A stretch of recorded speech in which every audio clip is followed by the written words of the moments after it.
Salut tout le monde. Aujourd'hui, je viens auprès de toi qui se pose ces questions. Est-ce que mon mariage, est-ce que ma relation a une chance de survivre? Oui, aujourd'hui, on va en parler. Si et seulement si tu te poses ces questions, j'ai 9 points, 9 signes pour te montrer que ta relation n'a pas de chance de réussir si et seulement si vous vous mettez pas au travail.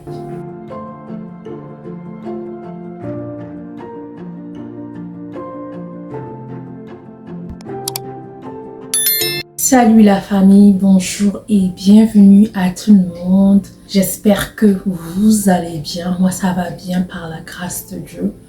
Je suis très heureuse d'être devant vos écrans et je crois et j'espère que vous vous portez bien. Vous êtes en santé. Moi, ça va par la grâce de Dieu. Je vais bien, merci au Seigneur. Le sujet d'aujourd'hui, c'est est-ce que votre relation a encore une chance?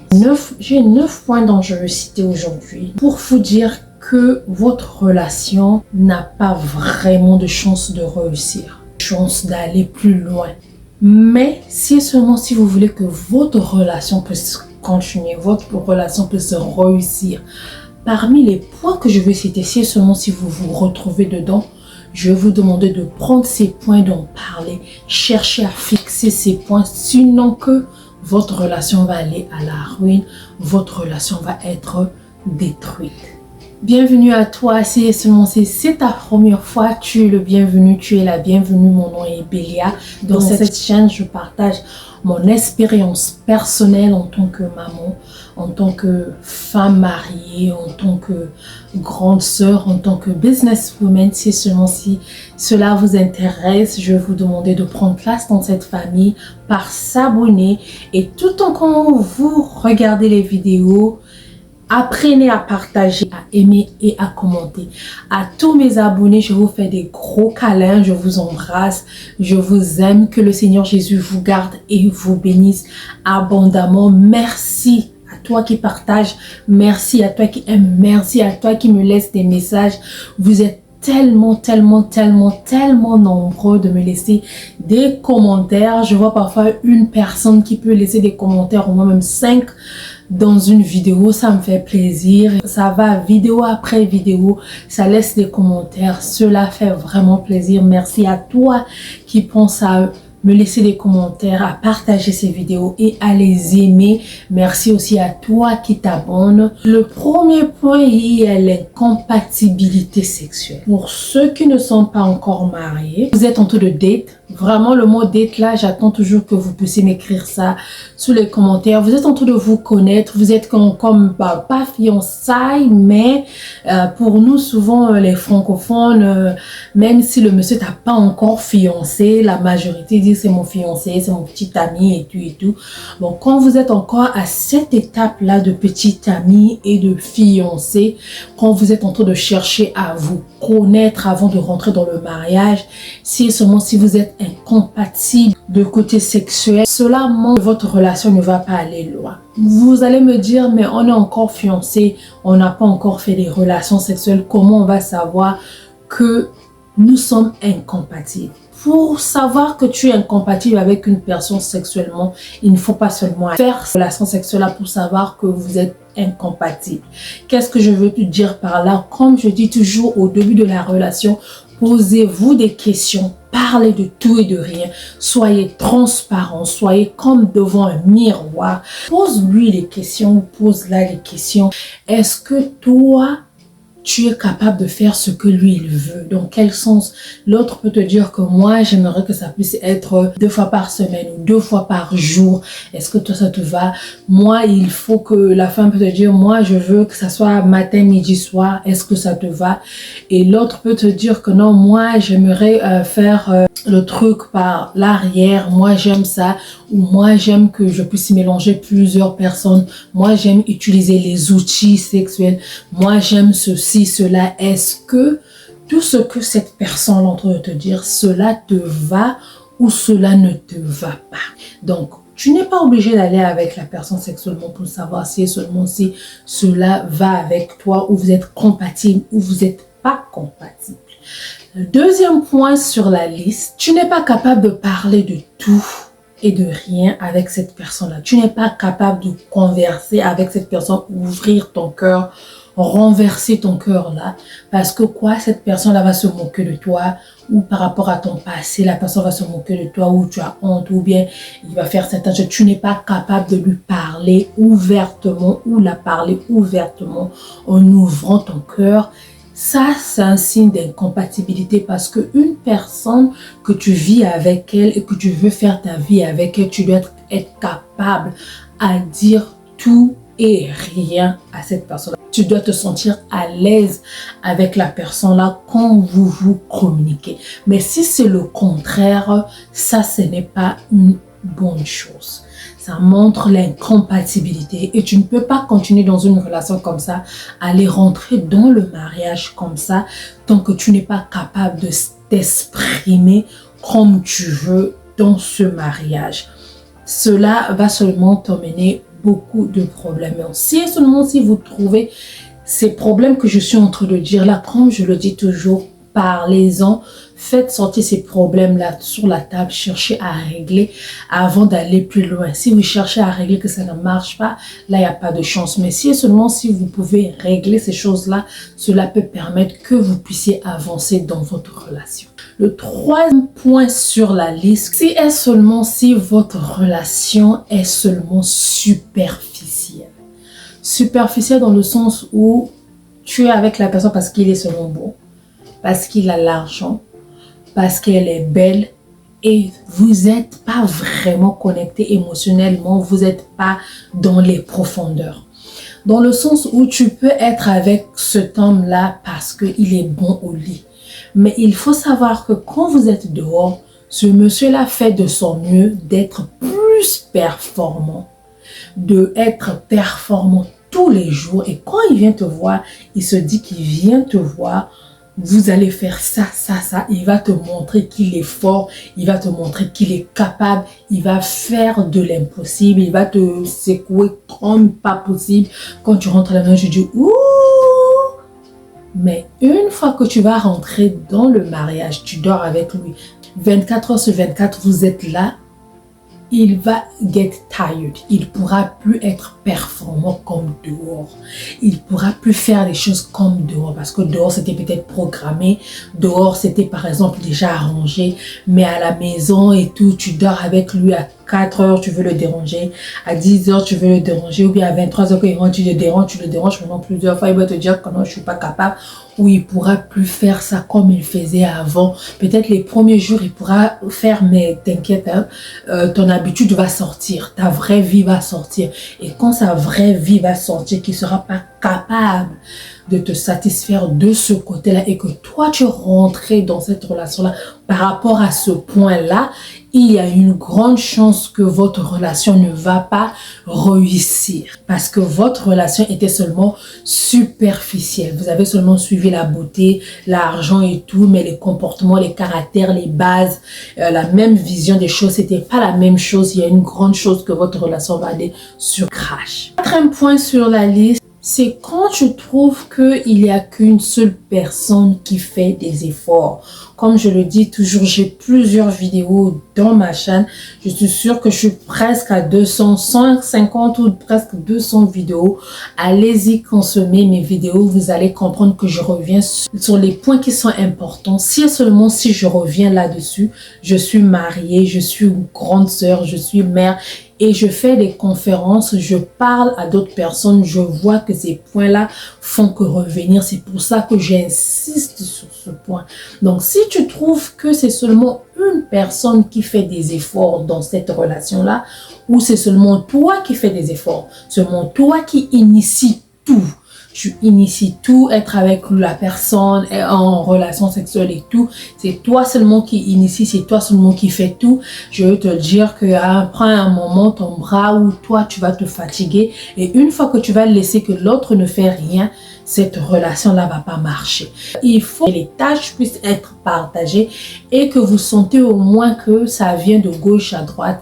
Il y a la balance. S'il n'y a pas la balance, il y a plus de chances que cette relation ne puisse pas marcher. Cinquième point sur la liste, que votre relation a plus de chances de ne pas réussir. tu n'es pas capable d'être toi-même à ses côtés. Quand je dis toi-même, naturellement toi-même.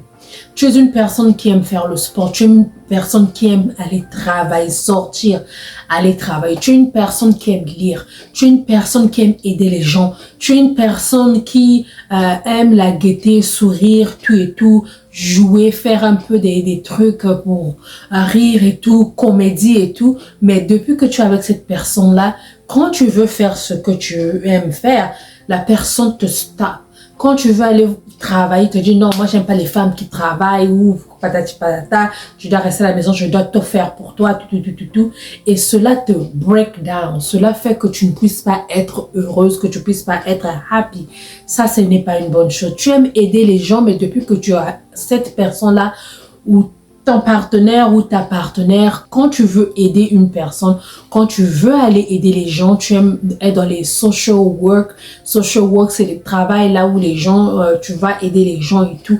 Mais quand tu veux le faire, le mari te stoppe ou la femme te stoppe. Tes hobbies. Hobbies, c'est les choses que tu aimes faire, lire ou quoi que ce soit. Quand tu veux le faire, la personne t'empêche.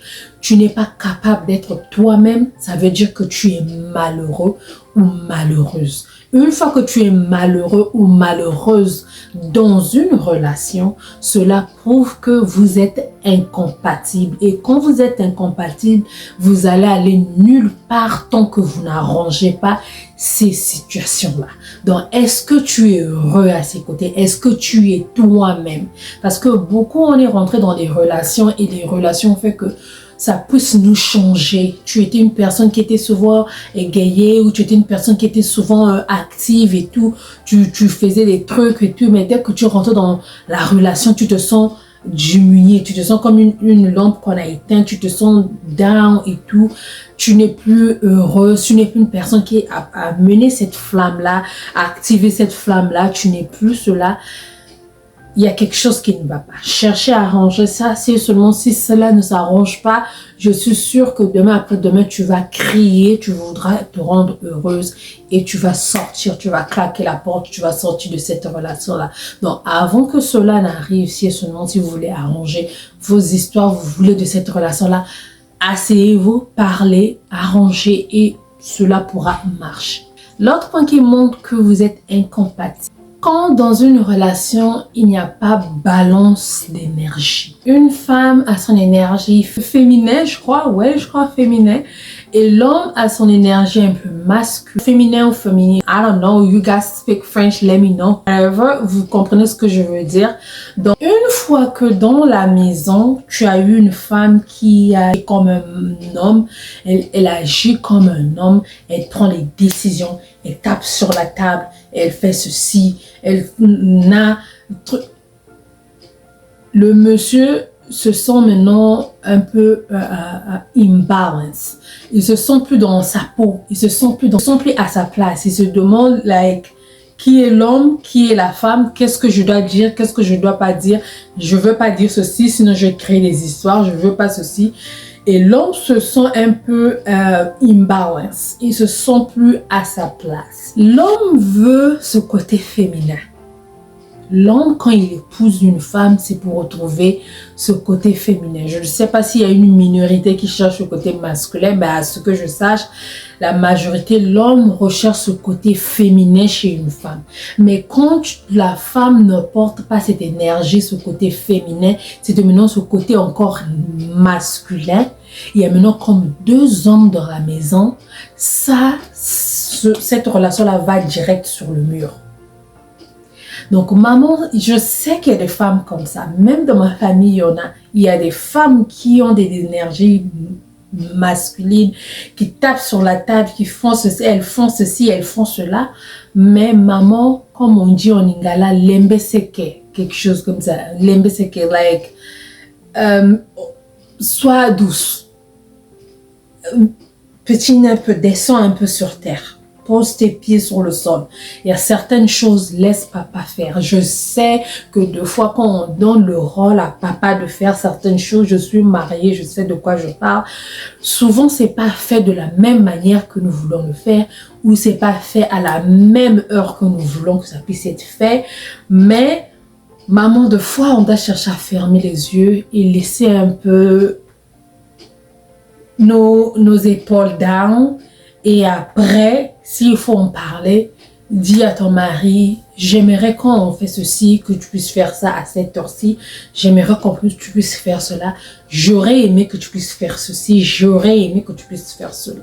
Donc, maman, donne papa aussi quelques responsabilités et tu lui rappelles, tu lui pousses aussi qu'ils puissent faire ça parce que des fois les hommes aussi, hein, oui, il faut les pousser. Tu peux leur dire, fais ceci, fais ceci, je veux faire, mais après ça prend du temps et tout. Mais ne prends pas tout. Moi, je suis de ce genre-là quand je dis, même à ma fille, lave les assiettes et tout, quand ça traîne, moi, je suis un enfant de 1900, ok? Nous, la majorité des enfants de 1900, quand les grandes personnes parlent, dès qu'ils te disent, hey, tu as laissé le truc, tu as laissé ta nourriture ouverte ici, là. Dès que tu entends ça, tu te lèves pour aller fermer. Mais les enfants d'aujourd'hui, souvent quand tu dis, tu as laissé ta nourriture ouverte, là, elle se dit que oui, maman a déjà vu ce qu'elle a déjà fermé. Elle se lève pas, elle vient pas. Ou tu dis, va laver les assiettes. Oui, je vais laver et ça prend 1 heure, 2 heures. Moi, quand je dis dans ma maison, surtout à ma fille, à mes enfants, va laver les assiettes. Il est temps de laver les assiettes sont sales. Je veux que tu puisses te lever, aller laver les assiettes. Ou tu me dis, maman, oui, je vais aller le laver dans 15 minutes. Donne-moi 15 minutes, 10 minutes, je veux le laver. Mais pas, oui, je veux le laver, puis tu restes là sur le téléphone, à la télé, 30 minutes, 1 heure, tu ne fais... Moi, Bélia, je veux me lever. Je veux plus dire un mot. Je veux me lever. Je vais aller faire ce que je t'ai demandé de faire. Et quand je suis en train de le faire, là, n'avance pas. Dites-moi dans les commentaires, la majorité des enfants qui sont nés, qui ont pris nos éducations à nous, pas les enfants de 2000, hein, mais les enfants, la majorité de 1900, en plus les enfants africains, c'est comme ça. Quand une grande personne te dit quelque chose, aussitôt on te dit tu te lèves, tu vas faire. Mais les enfants d'aujourd'hui, de 2000, je crois, bon pas tous les enfants, mais la majorité aujourd'hui, quand on te dit quelque chose, oui, ça prend du temps et tout. Moi, quand tu prends du temps comme ça, je me lève, ma fille sait. Donc, quand je cherche déjà à me lever, des fois, elle me cale là, elle va déjà faire. Et parfois, je dis, ne touche plus. Je ne veux pas taper, je ne veux rien faire, mais je te dis déjà, donc elle sait déjà que maman est fâchée. Prochainement, elle va se lever à temps pour aller le faire. Donc, des fois aussi, les papas, c'est comme ça. Tu leur donnes des responsabilités, mais ça traîne là-dessus. Et des fois, you know. Mais si c'est le cas, tu peux te lever, maman, tu le fais. Puis tu convoques un meeting que vous appelez meeting ou quoi, un meeting. Tu convoques un meeting, vous vous asseyez, tu lui dis, moi j'ai pas aimé ceci, je trouve que ça ne marche pas, je trouve que ça ne marche pas. Est-ce qu'on peut pas arranger ici? Est-ce qu'on peut pas arranger ici? Est-ce qu'on peut pas arranger ici? L'autre point, c'est les conflits et l'impolitesse. Je crois que c'est le 6e point dans la liste, puis j'ai 9, je vais chercher à aller vite. 6e point, c'est les conflits et l'impolitesse. L'impolitesse, comme j'ai dit, hein, on devient un peu impoli, en cherchant un peu à arranger ça, surtout nous les femmes aussi, comme on dit, ton mari c'est ton chef, ton mari c'est ton leader, ton mari c'est ton roi, ton mari il remplace ton père. Donc certes le respect est réciproque, mais maman, soyons polis, les conflits on aura toujours les conflits, mais il faut savoir comment en parler. Si vous êtes dans une relation et que vous avez des conflits et que vous n'êtes pas capable de parler, arranger ces conflits-là, ça c'est un problème. Si vous êtes dans une relation et que l'impolitesse est à un niveau plus élevé, là, cette relation-là va vraiment au mur. Donc, cherchez à arranger cela, sinon que votre relation n'a pas de chance. 7e point que je veux dire aujourd'hui, c'est manque de se remettre de ton passé. C'est-à-dire quand tu as affaire à une personne qui est broken, qui est brisée, voilà, je crois que c'est ça, qui est brisée par rapport à son passé. Tu as eu un passé, mais qui t'a fait du mal, tu as été brisé, mais tu t'es n'as pas eu le temps de te remettre, d'être en point et tu es tombé encore dans une autre relation, souvent cela crée beaucoup de problèmes parce que les plaies de cette relation-là, tu viendras viser ça sur la personne, les défauts de cette personne-là, tu viendras viser ça sur la personne, tu auras un manque de confiance. Si de l'autre côté, ce monsieur ou cette dame-là t'avait trompé avec un autre et quand tu seras avec l'autre, tu auras tendance à dire que non, c'est les mêmes choses que l'autre t'avait fait que tu es en train de faire. Il est rentré en retard parce qu'il était quelque part. Je vais vous donner un quick témoignage. Ça, c'était pour mon mari. Certes que j'aime pas souvent étaler certaines choses, mais dans son passé, il avait une copine. Et avec cette copine-là, elle avait trompé avec un gars. Il avait trompé avec un monsieur et le monsieur venait dans l'appartement de mon mari. Donc à l'époque, on n'était pas encore mariés. C'est lui qui me racontait parce que quand je suis venue le trouver, il était broken, il était brisé et il n'avait pas de confiance en moi et il me faisait subir ce qu'il avait subi. Donc, il avait une copine et quand lui partait travailler le soir, aux États-Unis, il travaillait le soir, il sort, il va pour travailler. La copine venait de temps en temps, n'habitait pas avec lui, mais venait de temps en temps, elle avait les clés. Et quand lui partait au travail, la fille revenait à la maison chez le gars, appelait un autre gars qui venait la coucher dans la maison de ce monsieur qui est devenu mon mari. Et une fois, il est venu trouver les deux sur le lit avec les préservatifs, les liquides et tout. Dans sa propre maison, il avait fini à temps. Ce jour-là, je crois qu'il se sentait pas bien et tout. Il dit que bon, je rentre à la maison. Il rentre, il vient la trouver avec quelqu'un. Et le gars que l'avait trouvé, mon mari connaissait ce monsieur. Ce jeune garçon à l'époque que le connaissait, c'était comme vous connaissez tous dans les trucs de l'école, l'université et tout. Cette action-là avait fait que quand moi je partais à l'école ou quand il m'appelait, on était encore en train de se connaître, quand il m'appelait, il n'arrivait pas à me joindre. Il se disait que je partais avec d'autres personnes. Il se disait que j'étais ailleurs. Il se disait toujours, non, il était tout le temps en attaque. Et moi, j'habitais au Canada, la neige pas possible, moins 50. Deux fois, tu ne peux pas prendre le téléphone, parler, tes mains seront gelées. Tu te dis que non, une fois que je veux rentrer à la maison, je vais le rappeler. Mais quand je rappelais, c'était des... Après, j'ai commencé à me demander, mais pourquoi? Et puis, je le posais des questions et j'étais venue fan de comprendre que il avait eu une histoire comme ça et qu'il avait peur que cela puisse encore se répéter. Donc, il était encore brisé et il tentait à être avec moi. Donc, il ramenait les choses du passé dans notre relation et cela nous affectait beaucoup. Donc, une personne qui est encore brisée a tendance à ramener son passé dans le présent.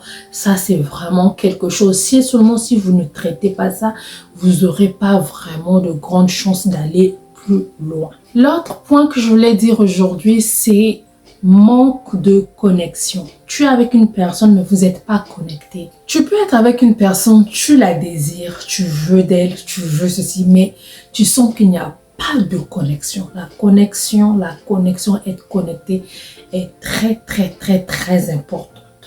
Ça, c'était les points dont je voulais énumérer aujourd'hui. Si seulement si vous trouvez ces points-là dans votre relation, ce que je vais vous demander, c'est de s'asseoir, d'en parler, chercher à arranger, comme l'exemple que je vous ai donné de ma propre vie. Certes, je n'aime pas venir tout étaler de ma propre vie. Quand je suis venue rentrer dans une relation avec quelqu'un, j'ai remarqué qu'il y avait ces problèmes-là. J'ai cherché d'abord à adresser ça pour continuer. Donc, si on n'avait pas pu adresser ça, je ne crois pas que je devais me mettre dans une relation comme ça parce que tout le temps, quand j'irai au marché, j'irai faire ceci, il y aura toujours des problèmes, il y aura toujours des histoires. Donc, il faut d'abord chercher à arranger cela. Si cela s'arrange, c'est une bonne chose. Si cela ne s'arrange pas, vous êtes assez grand de prendre des décisions comme vous le voulez. Merci d'avoir suivi. J'espère que vous avez aimé. Si seulement si c'est le cas, partagez et abonnez-vous. Laissez-moi des commentaires, hommes comme femmes. Je veux vraiment apprécier. Merci à vous tous qui me soutenez. Peu importe par partager, aimer, emmener un peu plus dans cet édifice. Que Dieu vous bénisse, que Dieu vous protège. Gros bisous à tout le monde.